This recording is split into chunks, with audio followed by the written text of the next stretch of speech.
Hi, ladies. Just want to give you a quick update and a couple of tasks to take care of by the end of the week.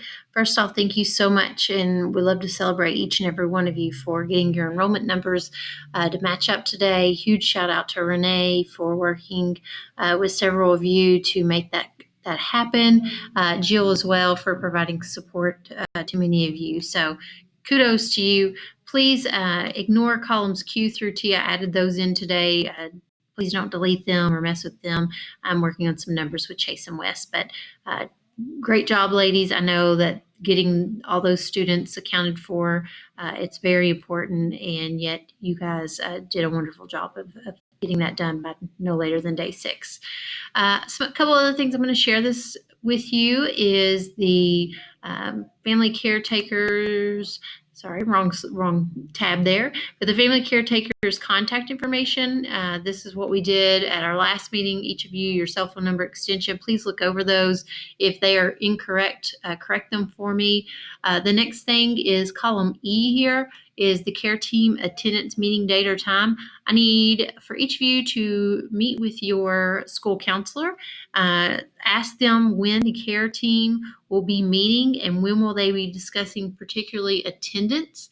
If you can put into column E the date that they're meeting and the time that they're meeting. So maybe they're the third Tuesday of every month and they're going to meet at 9:00 a.m. to discuss attendance. So if you can get all those in for me, that's really going to help to start kind of squaring away a schedule and putting it on your radar as well.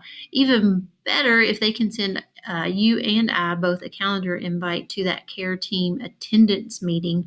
That would be probably the most helpful. But please type this in here so that I know that you've seen it and you've talked to your counselor.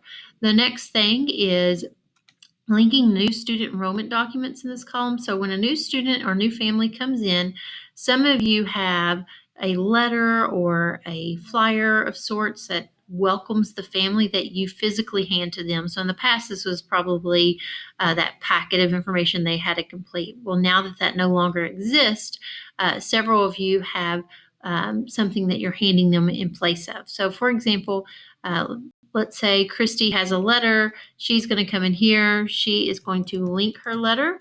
So you type a word in, come out of the cell, click back in. I'm going to hit this chain link up here. I'm going to paste the link to the letter that we have. Maybe it's a Word document. In that case, you can either upload it to Google Doc or you can go ahead and just send that to me separately, but write me a little note in here. But then let's say Donna from TNHS, she does not have anything. They just have not created one yet. And when a new family comes in, they get them to complete OLR, but they do not hand them back anything in return. So Donna's going to make me a little note right here that says, do not have anything or something like that. So make sure that you're filling in to let me know. I just want to see as a district where we are with welcoming letters, how are we using them, and how can we do this much better. Next thing we're going to look at real quick is OLR. So here's where we're at as a district. We have 92.6% completed. That is amazing. Bloomfield Elementary, great job, Michelle. She's got down to 0 remaining, in Boston, as always, for a couple weeks now has been at 0. Many of you are super close. Bloomfield Middle 11, Thomas Nelson 7. You all are so close to being done. Thank you all for your hard work and determination. Do not forget, at this point, we do not want any packets being sent home. Instead, you should be making one-to-one phone calls to these families, asking them how can you assist in getting their online registration completed. So don't forget, you can go to online registration, go to Students Without OLR, pick your school or probably only your school pop up, and then hit generate report, and that will give you the name and number of each student that has an incomplete or non-submitted OLR. Give that family a call and see how you can assist them in getting it completed. So hopefully in the next 2 weeks or so, we'll see these numbers decrease even more. We're already down to 323 remaining. And then from there, we'll come up with round 2 game plan for hopefully maybe just the few stragglers that we have at a later date. So if you have any questions about that, let me know. Lastly, this is something I was hoping was going to be able to be sent out today. This is our meal program application flyer. So this would be one side of it that tells families what they need to do to go online and complete their either free and reduced lunch application, which there's already been some information sent home with those students and communicated by those schools. And then for our CEP schools, those that are getting free lunch, there is going to be a link for families to go to complete that. So this is directions on how to do that. And on the back side, we'll have the school calendar. So once I share this with you, I'm hoping that's going to be in the next couple of days. You'll need to print enough off of these to send home with every single student in your building. I do want to show you real quick because once you send something like this out, you may get some phone calls in with questions about it. A great resource is actually on our Nelson County Schools website under families, and then down under nutrition services, there is meal program applications that you're going to click on. And from here, you can read up on to learn more about how this works. And again, a lot of this information is on the spreadsheet, but this will go a little bit deeper. And here are the links to the application. So this tells you which schools right here are non-CEP schools. They do not receive free meals for every student. This is where a family would click to go in and complete their free and reduced lunch application.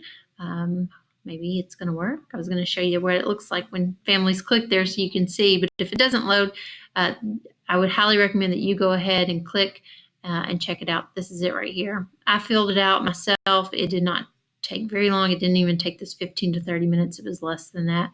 And then they'll submit that. And here at the board, Jessica Hogue is going to be processing those. Then for those schools that are actually CEP schools, all of your students do receive a free lunch. They're all listed right here.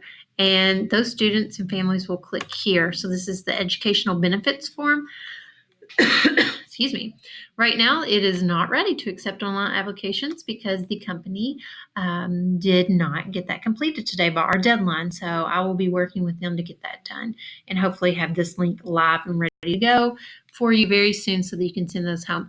I'm actually going to take on processing those applications at this time. So I know I mentioned you guys may do it. But for this year especially, I'm going to work on processing those and working with you and your Frisk to follow up with families that may not have got them processed as we go forward. So more to come on that, but really the main thing I want you guys to do, read over the website, just get yourself familiar with where it is at so you can help families when they call. So under nutrition services, meal program applications, and then be ready in a future email that will be coming soon with this link that you'll need to make enough copies for your entire school. So if you have any questions, please let me know. Sorry for the very long screencast, but lots of important information to get out to you guys today. Have a great